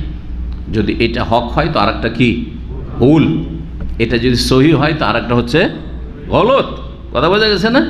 তবে গলত দুই রকম, একটা হচ্ছে ইচ্ছা করে গলত করা, আর একটা হচ্ছে অনিচ্ছাকৃত ভুল হয়ে যাওয়া। ইচ্ছা করে ভুল হওয়া আর অনিচ্ছাকৃত ভুল হওয়া। তো মুআবিয়া রাদিয়াল্লাহু তাআলা বললেন যে আমি বায়াত করব, ঠিক আছে, কোনো আপত্তি নেই। অবশ্যই মুআবিয়া রাদিয়াল্লাহু তাআলা আনহুর খেলাফতের কোন লোভ লালসা ছিল না। যারা এই সম্পর্কে বলেছেন না তিনি তার সাথে খেলাফতে দ্বন্দ্ব ছিল, তারা মিথ্যুক, তারা জাহেল আর না হলে জালেম। হয় মূর্খ, এই ইতিহাস জানে না, শিয়াদের ইতিহাসে রাফিজ ইতিহাসে প্রভাবিত, আর না হলে জালেম, জানা শোনার পরে অবিচার করেছে এই খলিফায়ে জলিল সম্মানিত সাহাবী মুআবিয়া রাদিয়াল্লাহু তাআলা আনহু সম্পর্কে। জি, তবে আসল ব্যাপারটা কি ছিল? যুক্তি ছিল যে আমার নিকট আত্মীয় হচ্ছেন ওসমান রাদিয়াল্লাহু তাআলা আনহু, আপনার আগে তিনি খলিফা ছিলেন এবং তাকে নির্মমভাবে যারা শহীদ করলো মসজিদে নবীর পাশে তার বাড়িতে কিভাবে শহীদ করলো, আর সেই সব খনিগুলো আপনার চারপাশে ঘোরাফেরা করছে, এদের ওপর কেসাসের বাস্তবায়ন করেন, আর এই খুনের ডিমান্ড করা, তলব করার অধিকার আমার রয়েছে। কারণ আল্লাহ কোরআনে কারীমে বলেছেন যে কারো যদি নিকট আত্মীয় যদি নিহত হয় তাহলে ফাকাদ জাআলনা লিওয়ালিহি ওয়া মান কুতিলা মাজলুমান ফাকাদ জাআলনা লিওয়ালিহি সুলতানা। যদি কাউকে অন্যায়ভাবে হত্যা করা হয় তাহলে তার ওলি যে আত্মীয় রয়েছে তাকে এই অধিকার আমি দিয়েছি। কি অধিকার দিয়েছি? যে ডিমান্ড করবে যে আমি হত্যার বদল কেসাস চাই, হত্যার বদল হত্যা চাই। ফাকাদ জাআলনা লিওয়ালি সুলতান, তার এই ক্ষমতা দিয়েছি।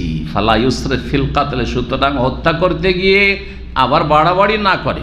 শুধু হত্যা করেছিল, কিন্তু কেসাস নিতে গিয়ে হত্যা করার আগে হাত কেটে দিল, পা কেটে দিল, নাক তুলিল, চোখ তুলিল, হারাম।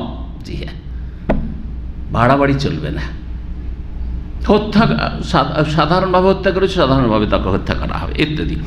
তো আল্লাহ রাব্বুল আলামিন এই অধিকার আমাকে দিয়েছেন, সুতরাং আমি তলব করছি যে ওসমান রাদিয়াল্লাহু তাআলা খুনিদেরকে হত্যা করা হোক, আর আমির রিয়াছি আমি কি করব? বায়াত করব। আলী রাদিয়াল্লাহু তাআলা এমন পরিস্থিতিতে ছিলেন যে এরা চারিদিক থেকে এমনভাবে তারা প্রভাব বিস্তার লাভ করেছে যে মাঝে মধ্যে এমন অবস্থা যে তার জীবন নিয়ে টানাটানি এদের হাতে। যদি সেই সময় এই পদক্ষেপ নেন, অসম্ভব পদক্ষেপ নেওয়া, আলী রাদিয়াল্লাহু তাআলা ওইভাবেই তারা হত্যা করবে যেমনভাবে হত্যা করেছিল তারা এই বাগী বিদ্রোহী দল ওসমান রাদিয়াল্লাহু তাআলা আনহুকে। তিনি বললেন যে একটু পরিস্থিতি শান্ত হইতে দাও, আর তারপরে তুমি আমার হাতটাকে মজবুত করো, সমর্থন করো, আর তারপরে এতগুলি লোককে 50-100 লোককে তো হত্যা করা যাবে না, যেই কয়জন ঘরে ঢুকেছিল আর তারা হত্যায় জড়িত ছিল তখন সেই লোকগুলিকে শুধু চিহ্নিত করা হবে, ধরা হবে, আর তারপরে তাদের কেসাস নেওয়া হবে। কথা কারটা বেশি শক্তিশালী ছিল, যুক্তিসঙ্গত ছিল? আলী রাদিয়াল্লাহু কথা বলছেন না, আগে হত্যার বদল হত্যা, কেসাস, তারপরে বায়াত। এই যে ধীরে ধীরে ধীরে দূরত্ব তৈরি হয়ে গেল, আর এক সময় গিয়ে এই বিদ্রোহী দল ছিল তাদের ষড়যন্ত্রে কি হয়ে গেল? সিফিনের যুদ্ধ পর্যন্ত হয়ে গেল। সিফিনের যুদ্ধ, এই সিফিনের যুদ্ধে ওই সময় আম্মার রাদিয়াল্লাহু তাআলা আনহু সারা জীবন আলী রাদিয়াল্লাহু তাআলা আনহুর বড়ই মজবুত সমর্থক ছিলেন, আর বয়স্ক মানুষ, 80 বেশি বয়স হয়ে গেছে, তারপরও সেই লড়াইয়ের ময়দানে আলী রাদিয়াল্লাহু তাআলা পাশাপাশি ছিলেন। সেই সময় মুআবিয়া রাদিয়াল্লাহু তাআলা আনহুর সেনাবাহিনীর হাতে আম্মার রাদিয়াল্লাহু তাআলা আনহু শহীদ হয়েছিলেন। নবী সাল্লাল্লাহু আলাইহি ওয়াসাল্লামের কথার বাস্তবায়ন হয়েছিল। জি, কথা বুঝতে পারছেন না?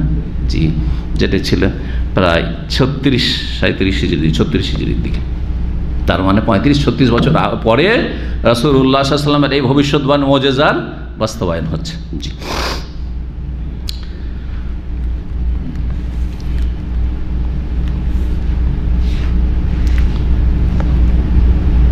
মসজিদ নির্মাণ সম্পর্কে আরও হাদিস চলে আসছে, তবে আমরা এখানে মসজিদ নবীর যে সম্প্রসারণ অথবা তাতে যে আপনার কোনো নির্মাণ এ সম্পর্কে সংক্ষিপ্ত আলোচনা করি। খোলাফায়ে রাশিদিন জামানায় যা হয়েছিল, নবী করিম সাল্লাল্লাহু আলাইহি ওয়াসাল্লাম মসজিদ নির্মাণ করলেন প্রথম মদিনা যাওয়ার পরে পরে।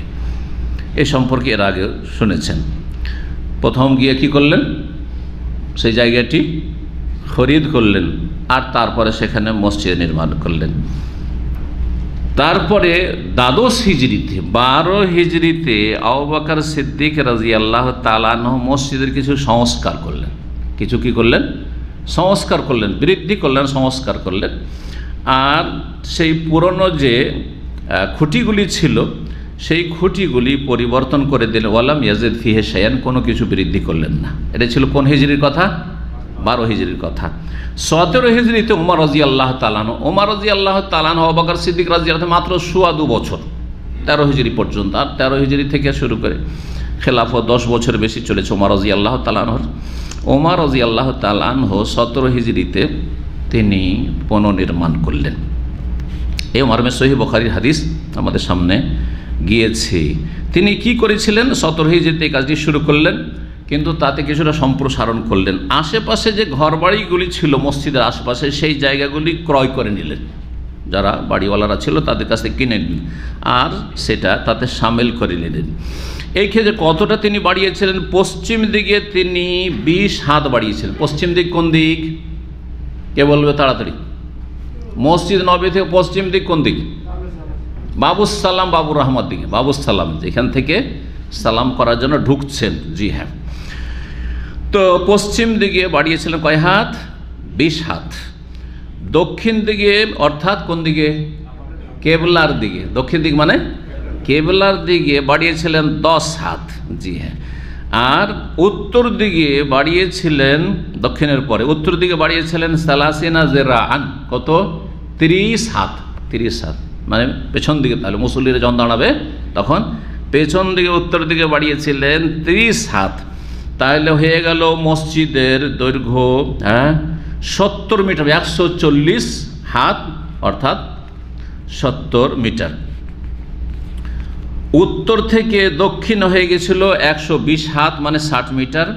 আর পূর্ব থেকে না 70 মিটার ছিল, বলছি 70 মিটার ছিল, 140 ছিল উত্তর থেকে দক্ষিণ, আর 120 হাত ছিল 60 মিটার পূর্ব থেকে পশ্চিম।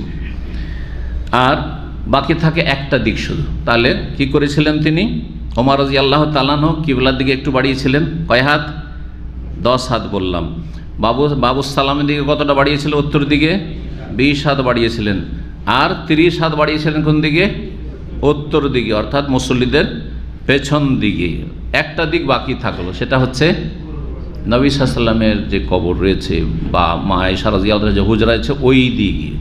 ওই দিকে কিছুই বাড়াননি। কেন? ওয়ালাম ইয়াজিদ মিন জিহাতিশ শারক, পূর্ব দিকে কোনো কিছু বৃদ্ধি করেনি। লিউজুদ হুজরাতে উম্মাহাতুল মুমিনিন, কারণ উম্মাহাতুল মুমিনিনদের সেখানে কি ছিল? হুজরাগুলি ছিল, কক্ষগুলি ছিল লাইন ধরে। মা আয়েশা রাদিয়াল্লাহু তাআলা ঘরটা শুধু এখন বহাল আছে, কারণ সেখানে যেহেতু নবী সাল্লাল্লাহু আলাইহি ওয়াসাল্লাম, আবু বকর সিদ্দিক আর ওমর রাদিয়াল্লাহু আনহু তাদের কবর আছে। আর বাকি ঘরগুলিকে সরিয়ে দেওয়া হয়েছে, ওইগুলো লাইন দিয়ে যে মুসাল্লান নেসা মহিলা সেকশন রয়েছে ওই দিকটাই এই ঘরগুলি ছিল 9 বিবির। এই ছিল ওমর রাদিয়াল্লাহু জামানার। তো আচ্ছা, ওপরে কতটা উঁচা ছিল? বলছেন যে 11 হাত ছিল। এই যে দেখেন কতটা হবে এটা আইডিয়াতে? 11 হাত হবে? আর মনে হবে না, 11 হাত ছিল। মসজিদের দরজা কয়টি ছিল? বলছেন ওয়া জুয়েল মসজিদ সিত্তাত, 6টি দরজা তখন ছিল। মসজিদ নববীর দরজা ছিল 6টি। দুটো ছিল পূর্ব দিকে, দুটো পূর্ব দিকে অর্থাৎ কোন দিকে? এই যে বাকির দিকে, যেদিকে সালাম করার পরে বেরিয়ে চলে যাচ্ছেন, জি বাবে উসমান, যেটাকে বাবে জিবরিল বলা হচ্ছে। আর একটি বাবুন নেসা, বাবুন নেসা মহিলাদের জন্য। দুটো দরজা ছিল পশ্চিম দিকে।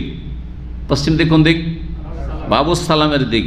একটি তো বাবুস সালাম আর একটি বাবুর রাহমা। প্রথম বাবুর রাহমাটাই ছিল, কারণ মসজিদ তো সামনের দিকে ছিল না, বাবুস সালামের দিকে তো আগে মসজিদ ছিল না। তো বাবুর রাহমাটা প্রথম, আর অস্তুহদেশা বাবুস সালাম, আর বাবুস সালাম যে সামনের দিকে যেটা প্রথম দরজা, ওই দিক থেকে প্রবেশ করলে সে বাবুস সালাম নতুন করে তৈরি করলো। তাহলে সেদিকে দুটো দরজা।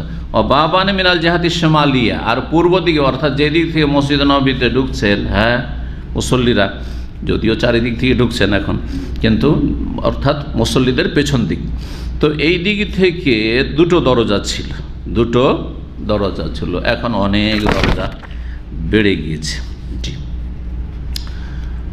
সংক্ষেপে এই ক্ষেত্রে বলা যেতে পারে যে ওমর রাদিয়াল্লাহু তাআলা আনহুর আমলে বলছেন যে বৃদ্ধি করা হয়েছিল 1100 স্কয়ার মিটার, 1100 স্কয়ার মিটার। এর মাধ্যমে মসজিদে নববী এর টোটাল স্কয়ার মিটার হয় 3575 মিটার স্কয়ার ফিট যেটা বলা হচ্ছে, মিটার বলা হয়েছে, ফিট নয়। তারপর ওসমান রাদিয়াল্লাহু তাআলা আনহুর জামানায় 28 থেকে 30-এর মধ্যে এই দীর্ঘ 2 বছরে মসজিদ প্রশস্ত করা হয়, মসজিদ নববী প্রশস্ত করা হয়। তিনি যখন মসজিদ নববী প্রশস্ত করেন তো কিবলার দিক থেকে তিনি 10 হাত বাড়িয়ে দেন। আবার কিবলার দিকে কত বাড়ান? 10 হাত। পশ্চিম দিকে 10 হাত। পশ্চিম দিক কোন দিক? বাবুস সালাম দিক, জি হ্যাঁ। আর বলছেন যে অমিনাল জিহাদিস শিমাল ইশিয়ান জেরান, আর উত্তর দিক থেকে অর্থাৎ যে দিক থেকে মুসল্লিরা গিয়ে দাঁড়াচ্ছে, তো এইদিকে 20 হাত বাড়িয়ে দেন, 20 হাত বাড়িয়ে দেন।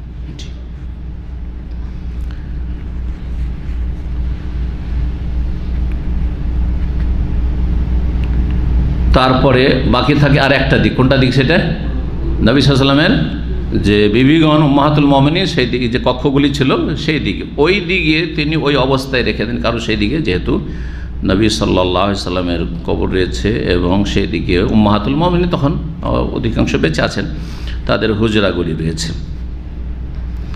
তারপরে বলছেন যে এই মসজিদের যে বাড়ানো আসবাহতুল মিনাস শিমাল এলার জন্য উত্তর থেকে দক্ষিণ 170 হাত হয়ে যায়, অর্থাৎ 85 মিটার, আর পূর্ব থেকে পশ্চিম হয়ে যায় 130 হাত, অর্থাৎ 65 মিটার। আর যেটুকু বাড়ানো হয়েছিল ওসমান রাদিয়াল্লাহু তাআলা জামানায় তার পরিমাণ হচ্ছে 496 মিটার মুরাব্বা, মানে স্কয়ার মিটার। জি, মসজিদ ওসমান রাদিয়াল্লাহু যখন নির্মাণ করলেন বড় মজবুত করে তৈরি করেছেন, যার ফলে ওসমান রাদিয়াল্লাহু তাআলা আনহুর তৈরির জামানা হচ্ছে 28 থেকে 30 হিজরি। 30 হিজরি থেকে শুরু করে 88 হিজরি পর্যন্ত আর যে শাসকরা এসেছেন, এর মাঝখানে আলী আসলেন 4-5 বছরের জন্য রাদিয়াল্লাহু আনহু, তার মাবিয়া রাদিয়াল্লাহু তাআলা কত বছর? 20 বছর, তারপর ইয়াজিদ, তারপরে আরও সব।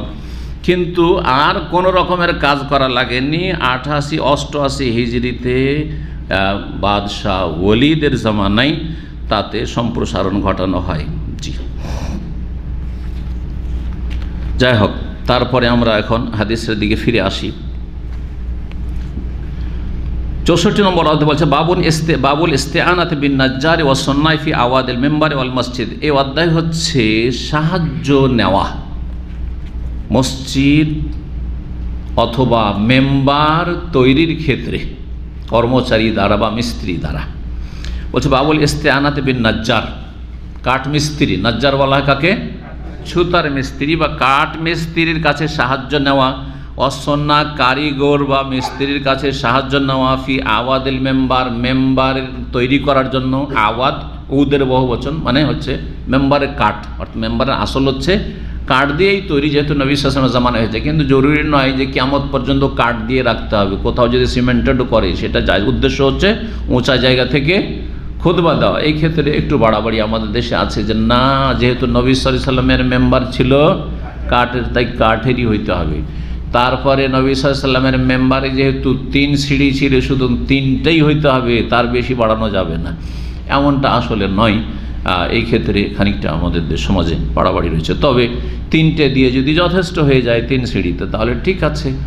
আর কাঠের যুগেই থাকে, যদি থাকে না আর কাঠ চলে তো ঠিক আছে, কিন্তু এমনটা নয় যে না কাঠ ছিল তো কাঠই রাখতে হবে। তাহলে নবী সাল্লাল্লাহু আলাইহি ওয়াসাল্লামের মেম্বার ছিল ঝাউ গাছের, তাহলে ঝাউ গাছ খুঁজতে হবে, ঝাউ কাঠ খুঁজতে হবে নাকি। তো 848 দেখি বলছে নম্বর হাদিসে বলছেন সাহাল বিন সাদ রাদিয়াল্লাহু তাআলা আনহু ক্বালা বাসা রাসূলুল্লাহ সাল্লাল্লাহু আলাইহি ওয়াসাল্লাম ইলা ইমরাতিন। রাসূলুল্লাহ সাল্লাল্লাহু আলাইহি ওয়াসাল্লাম জনৈক মহিলার কাছে পাঠালেন। কেন? ওই মহিলার একটি দাস ছিল, গোলাম, সে ছিল ছুতার মিস্ত্রি, কাঠ মিস্ত্রি। তার কাছে পাঠালেন আনমুরি গোলামাকে নাজ্জার, তোমার যে ছুতার মিস্ত্রি গোলাম রয়েছে, কৃতদাস রয়েছে, তাকে তুমি নির্দেশ দাও ইয়ামালি আওয়াদান, আমার জন্য কয়েক সিঁড়ি বিশিষ্ট কিসের কাঠের কি তৈরি করে দেবে, মেম্বার তৈরি করে দেবে। আওয়াদ এখানে ভাব অর্থ হচ্ছে মেম্বার তৈরি করে দেবে। আজলেসু আলাইহিন্না, যার উপর আমি বসবো এবং খুতবা দেব। উদ্দেশ্য হচ্ছে উঁচা জায়গা থেকে দিনই আলোচনা করা, যেটাকে আজকাল স্টেজের আকার দিয়েছে। শুধু খুতবার ক্ষেত্রে মেম্বারটা বহাল আছে যাতে করে সুন্নতের কাছাকাছি থাকা যায়। নবী সাল্লাল্লাহু আলাইহি ওয়াসাল্লাম এমনি আলোচনা করতেন জুমার খুতবা ছাড়া, তো সেই আলোচনা তো মেম্বারে উঠে উঁচা জায়গা থেকে, যাতে করে লোকজনকে দেখতে এবং লোকজনের সাথে কথা বলতে, লোকজনের কথা শুনতে সুবিধা হয়। এই ছিল হাদিস। তারপরে 449 নম্বর হাদিস। এই হাদিস জাবের রাদিয়াল্লাহু তাআলা বর্ণনা করেছেন, আন্না ইমরাতান, জনৈক মহিলা বলল। আগের হাদিস রয়েছে যে ওই মহিলাকে বলে পাঠান রাসূলুল্লাহ সাল্লাল্লাহু আলাইহি ওয়াসাল্লাম, আর এখানে আছে যে ওই মহিলা নিজেই প্রস্তাব পাঠিয়েছিল। তাহলে দুটো সমন্বয় হচ্ছে যে প্রথম ওই মহিলা প্রস্তাব পাঠিয়েছিলেন, আর তারপরে রাসূলুল্লাহ সাল্লাল্লাহু আলাইহি ওয়াসাল্লাম যে ঠিক আছে, আর তারপরে যখন চাইলেন যে না মেম্বার তৈরি করবো তখন বলে পাঠালেন।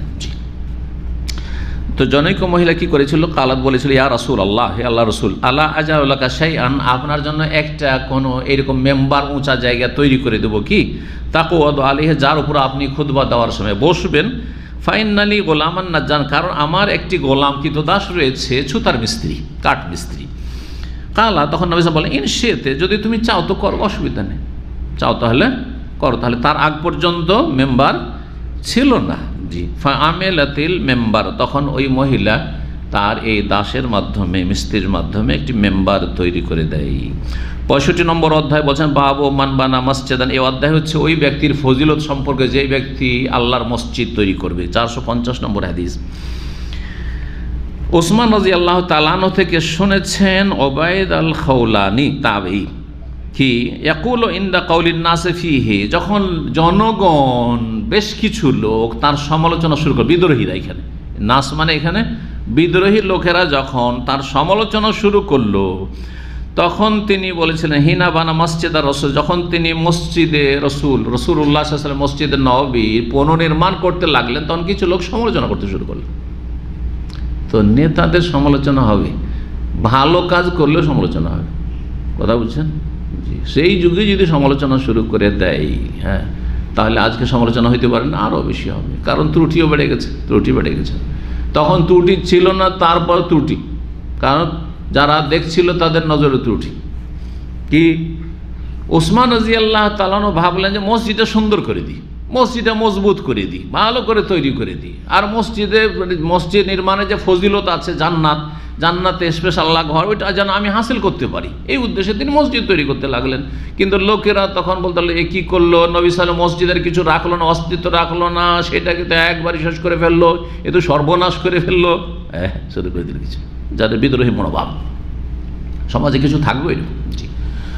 তো এই হচ্ছে অবস্থা। তখন তিনি নবী সাল্লাল্লাহু আলাইহি ওয়াসাল্লামের এই হাদিস শুনালেন, কি বলছে, ইন্নাকুম আকসার, তোমরা খুব বেশি বলা বলি শুরু করে, বেশি সমালোচনা শুরু করেছো আমার, শোনো।